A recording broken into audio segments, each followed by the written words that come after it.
एक दिन भारत के 28 राज्यों में से 21 राज्य में बिजली कट जाती है, पूरा का पूरा अंधेरा।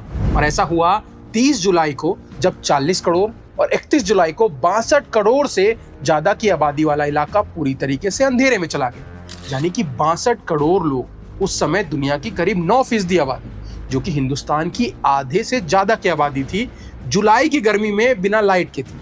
तो आज की कहानी उस दुनिया के सबसे बड़े ब्लैकआउट की, जब 32 गीगावाट की इलेक्ट्रिसिटी प्रोडक्शन कैपेसिटी ऑफलाइन हो गई और मेट्रो, ट्रेन सब रुक गए। तो नमस्कार, मेरा नाम है राकेश और आप देख रहे हैं बजरबट्टू दुनिया पर भारत अनएक्सप्लोर्ड।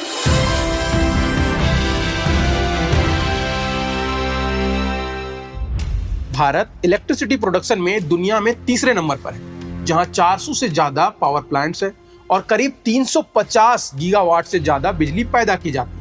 लेकिन इसके बावजूद भारत की पावर ग्रिड की हालात काफी खराब थी।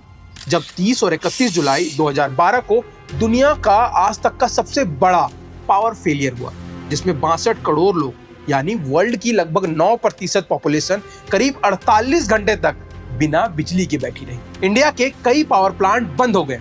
इंडिया के मेजर पार्ट्स में चलने वाली इलेक्ट्रॉनिक्स चीजें बीच रास्ते में रुक गई। School, office, hospital, water pump और यहाँ तक कि एयरपोर्ट भी हर जगह ब्लैकआउट में चले गए। इंडिया में थर्मल, हाइड्रो और विंड जैसी कई तरीके से इलेक्ट्रिसिटी बनाई जाती है और देश में 400 से भी ज्यादा पावर प्लांट है।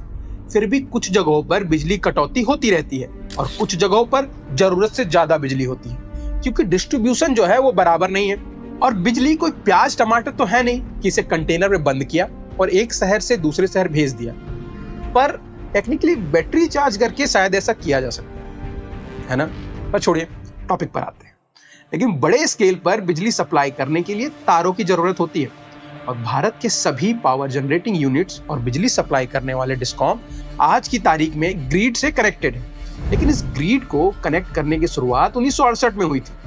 इससे पहले सिर्फ लोकलाइज्ड पावर प्लांट होते थे, जो आसपास के एरिया में वायर नेटवर्क के जरिए बिजली सप्लाई करते थे। पर 1960 के दशक में रीजनल लेवल पर north grid, west grid, east, north east और साउथ ग्रिड बनाए गए और इन्हें हैंडल करने के लिए Power Grid Corporation of India Limited बनाई गई, जो अपने एरिया में पावर प्लांट्स को एक सेंट्रल डिस्ट्रीब्यूशन सेंटर से जोड़ती थी, जहां से सारे डिस्कॉम कनेक्टेड थे और डिमांड और लोड के हिसाब से लोगों तक बिजली पहुंचाई जाती थी। मगर जानने वाली बात है कि ये सारे ग्रिड आपस में कनेक्टेड नहीं थी। यानी वेस्टर्न ग्रिड जो है वो नॉर्दर्न ग्रिड से सीधे पावर सप्लाई करना पॉसिबल नहीं था। इसीलिए इन पांचों ग्रिड को आपस में लिंक करने की प्रक्रिया शुरू हुई, क्योंकि ऑल इंडिया के कुछ रीजन अभी भी बिजली को तरस रहे थे। तो इन ग्रिड को इंटरकनेक्टेड किया गया और धीरे धीरे ये एक दूसरे से जुड़ती चली गई। 2012 तक भारत में 5 से 4 ग्रिड आपस में कनेक्ट हो चुके थे, पर सिर्फ साउथ ग्रिड जो है वो अलग था और इसी वजह से इस ब्लैकआउट में सिर्फ साउथ ग्रिड ही चालू रहा। अब सवाल आता है, ये फेलियर कैसे हुआ? तो 2012 से पहले भी नॉर्दर्न ग्रिड में 2001 में ओवरलोडिंग की वजह से फेल हो चुका था, पर हमने उससे कुछ सीखा नहीं। अब बात 30 जुलाई 2012 की रात की और नॉर्थ इंडिया अभी भी तेज गर्मी का मौसम झेल रहा था। लोग लगातार एसी, कूलर और दूसरे इलेक्ट्रॉनिक्स अप्लायंस चला रहे थे, जबकि इससे पहले साल 2011 में बारिश कम हुई थी, जिस वजह से डैम्स में भी पानी का लेवल नीचे था और इस कारण हाइड्रो इलेक्ट्रिसिटी प्लांट जो होते हैं वो अपने पूरे पावर पर काम नहीं कर पा रहे थे। मतलब जितनी बिजली वो बना सकते थे उतनी बिजली वो बना नहीं पा रहे थे। इसीलिए नॉर्थ इंडिया में पीक डिमांड के समय इलेक्ट्रिसिटी सप्लाई लगभग 9% तक कम पड़ गई और उसी समय किसानों के लिए बुआई का सीजन भी था। इसीलिए खेत में रात भर सिंचाई के लिए इलेक्ट्रॉनिक्स पंप जो है वो चल रहे थे, जो बहुत ज्यादा बिजली खपत करते हैं। लेकिन जो बिजली उस समय ट्रांसमिट हो रही थी वो इतनी ज्यादा डिमांड को हैंडल करने लायक ही नहीं थी। रात करीब 2:35 पर 400 केवी की ग्वालियर लाइन में जितनी बिजली की मांग थी उतनी सप्लाई नहीं पहुंची। लाइन ओवरलोड करने लगी और सेफ्टी के लिए वो अपना ट्रिप बंद कर गई, यानी कि लाइन कट गई, जिससे उस लाइन से जुड़े इलाकों में बिजली जाना बंद हो गया। लेकिन समस्या जो है वो यही नहीं रुकी, क्योंकि बिजली की लाइनें किसी एक पावर स्टेशन से सीधे किसी एक एरिया तक नहीं जाती, बल्कि कई बड़ी हाई वोल्टेज लाइनों के साथ इंटरकनेक्टेड होती है। इसीलिए जब ये लाइन ट्रिप हुई तो आगे आगरा, बरेली डिवीजन के तरफ जाने वाली सप्लाई जो है वो भी रुक गई।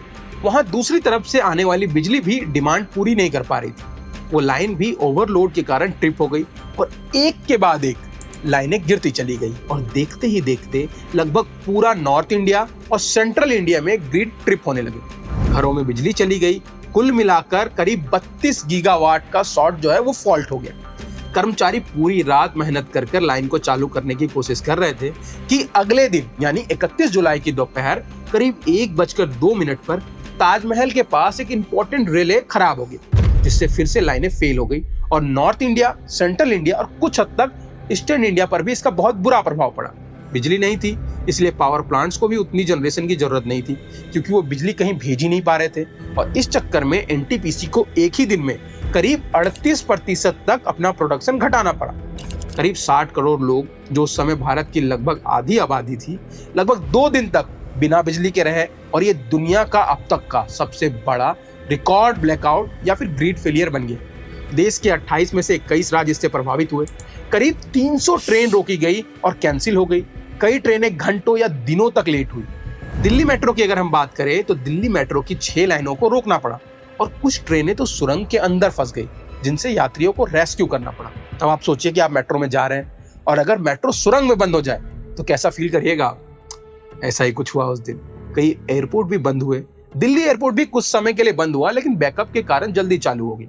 दूसरा कंडीशन आया कि ईस्ट इंडिया की कोयला खदानों में काम कर रहे करीब 200 माइनर्स लिफ्ट बंद होने की वजह से अंदर फंस गए, जिन्हें बाद में बाहर निकाला गया।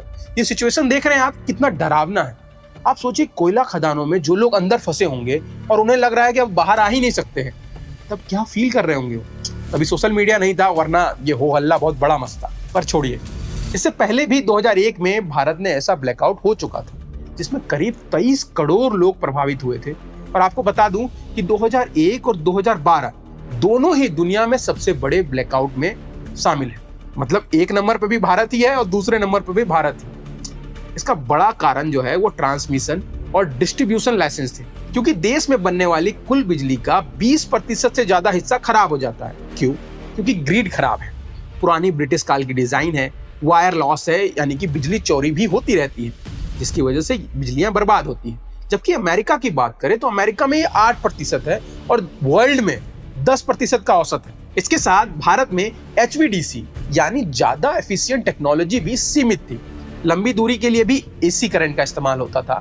2012 में रिन्यूएबल एनर्जी यानी नवीनीकरण ऊर्जा का भी बहुत कम इस्तेमाल होता था। पावर करेक्शन डिवाइसेस का इस्तेमाल घर और इंडस्ट्री में बहुत कम था, जिससे बिजली स्टोर नहीं की जा सकती। इसीलिए जब डिमांड बढ़ती थी तो पावर प्लांट्स को मिनटों में जनरेशन बढ़ाना पड़ता था।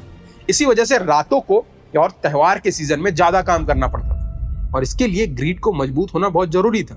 लेकिन 2001 के बाद ग्रिड में कोई बड़ा सुधार नहीं किया गया और उसी खराब ग्रिड की कीमत 2012 में इतने बड़े ब्लैकआउट से चुकानी पड़ी। बहुत हो हल्ला मचा, कुछ लोगों ने कुछ ऑफिसर्स को सस्पेंड किया। पर क्या एक सवाल अभी भी दिमाग में आता है कि क्या आज के टाइम पे ऐसा हो सकता है? तो इसका जवाब है शायद नहीं, क्योंकि आज भारत बिजली सरप्लस में बनाता है। करीब 60% क्षमता का ही इस्तेमाल होता है। साथ ही 2014 के आसपास सरकार ने एक नेशनल स्मार्ट ग्रिड मिशन भी शुरू किया, जिससे ग्रिड को अपडेट किया गया, स्मार्ट ग्रिड्स बनाए गए और बिजली चोरी और बिलिंग की समस्याओं पर काम हुआ। आज के समय 250 मिलियन स्मार्ट मीटर लगाने का लक्ष्य जो है वो हमारी सरकार ने रखा है, जिनमें से लाखों लग चुके हैं। ये प्रीपेड मीटर है, जिससे चोरी और बिना बिल के भुगतान की समस्या वाला चक्कर खत्म। सर्दर्न ग्रिड को भी नेशनल ग्रिड से जोड़ दिया गया ताकि लोड बड़े स्तर पर और बेहतर तरीके से डिस्ट्रीब्यूट हो सके। इसमें एक और एंगल है कि पिछली बार जो है वो साउथ वाला एरिया बच गया था, पर अगर ऐसा इस बार होता है तो पूरे देश में एक साथ होगा। वो होता है ना कि हम बिजली कटती है तो पहले देखते हैं बगल वाले घर में तो लाइट है कि नहीं, वही हाल है। अगर नॉर्थ इंडिया में लाइट कटा है तो साउथ में भी कटना चाहिए, वरना थोड़ा ज्यादा बुरा लगता है। कोई नहीं, इसी वजह से आज के समय में 2012 जैसा ब्लैकआउट भारत में होने की संभावना कम है। लेकिन इतिहास ये हमेशा याद दिलाता है कि ऐसे पहले हो चुका है और यहीं से देश के सबसे बड़े ब्लैकआउट की कहानी पूरी होती है। तो अब आप हमें कमेंट में बताइए कि कहानी आपको कैसी लगी और क्या आप इसके बारे में जानते थे। और ऐसी ही अनछुई कहानियों के लिए जुड़े रहे बजरबट्टू दुनिया पर। तब तक के लिए नमस्कार।